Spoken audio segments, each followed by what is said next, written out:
Hello everybody and welcome to the Whiskey Dictionary, where I do the research to try to teach you a little something about what you're drinking. Tonight I'm going to be talking to you about a blended scotch called J&B Rare. Now they've been a supplier to the British royalty since 1761 with King George III. So let's find out what makes them so famous.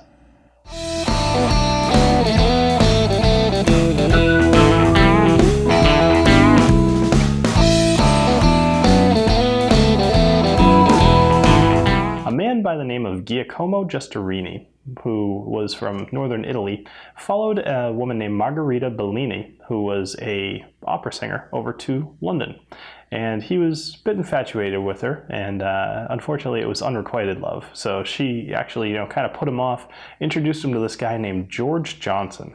Now George and Giustorini there, they kind of got together and they formed Johnson and Giustorini, purveyors of wines and spirits and liquor, basically. And they ended up kind of starting this business and running it for quite a while. Everything was going really well. However, over the course of 70 years or so, there were a few things. The owners changed hands of this business a few times when Giustorini decided to return back to Italy, and Johnson died because his, I think they called it a sedan cart. Basically his buggy got tipped over by a runaway horse and he died.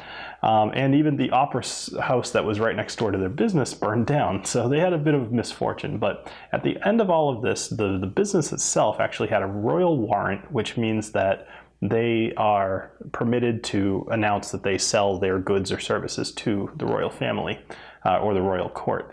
And the new owner was a guy named Alfred Brooks. Now he took it upon himself to rename it. So it's J&B is now Giustorini and Brooks. And in 1932, this whiskey actually first came to be. So they kind of identified a market in America and realized that we really liked blended scotches, and things just happened to work out perfectly with Prohibition. So they kind of settled into all that. So J&B has two mainline offerings, and it's got the J&B Rare, and then they have another one called J&B Honey. And in this case, you'll see a bottle here. The B is actually a picture of a bee, which, it's all right, I guess. Anyway, so let's talk about this whiskey in particular. J&B is comprised of 42 different whiskeys, specifically Scotch. Now, at the heart of it are Speyside single malts. However, it's rounded off a bit with a lot of grain whiskey, and then a bunch of water. So I will say that J&B does not tout itself as being a neat drink. It is meant to be mixed. So I will cut it a little bit of slack there. But in my opinion, a whiskey, and even if it's not meant to be, should stand on its own. Otherwise, like, you're just drinking Coke or ginger ale. You need to have the whiskey itself have something to it. Otherwise, what makes it worth having? So that's just my opinion. Now, this is a very, very famous whiskey. So let's find out what we get out of the nosing and the tasting that makes it so good. So let's go ahead and see what kind of hints we can get out of the nose here. Now you'll note the color is very, very light, and that is from not only the Speysides, but more so that by the time that they get this to age in a barrel, those barrels have been used a few times, and there's really not that much left as far as that char and the initial kind of caramel and vanilla notes. It's mostly just tannins that kind of come into here. So anyway, let's see what we get on the nose.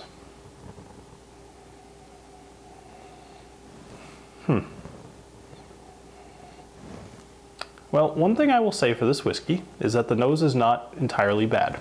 It is, it's smoky right at the front, which is actually very nice. It's got fruit, for sure. Talking like apples and pears, so green fruits. We've got a little bit of vanilla, which could be coming from well, it's definitely coming from the oak barrels, but it also explains why it's kind of hidden in the back there. Now the one bad part about this is that it's definitely got an alcohol smell to it, which, that's from the grain alcohol for sure, but it's not very pleasant, unfortunately, that part. But it's not the forefront of this. I would say the smoke comes first, then the alcohol, and then possibly the apples and pears, and then far in the back is the vanilla. Now, I was trying to place this earlier, but actually it didn't stick out to me until I was writing some notes for this episode that the smell I get from this is actually very similar to that of a Sharpie. So if you can smell a Sharpie, and don't smell it too much, that's the smell that you're getting off of the alcohol on here. So something to know. All right, let's go ahead and give this a taste. Cheers.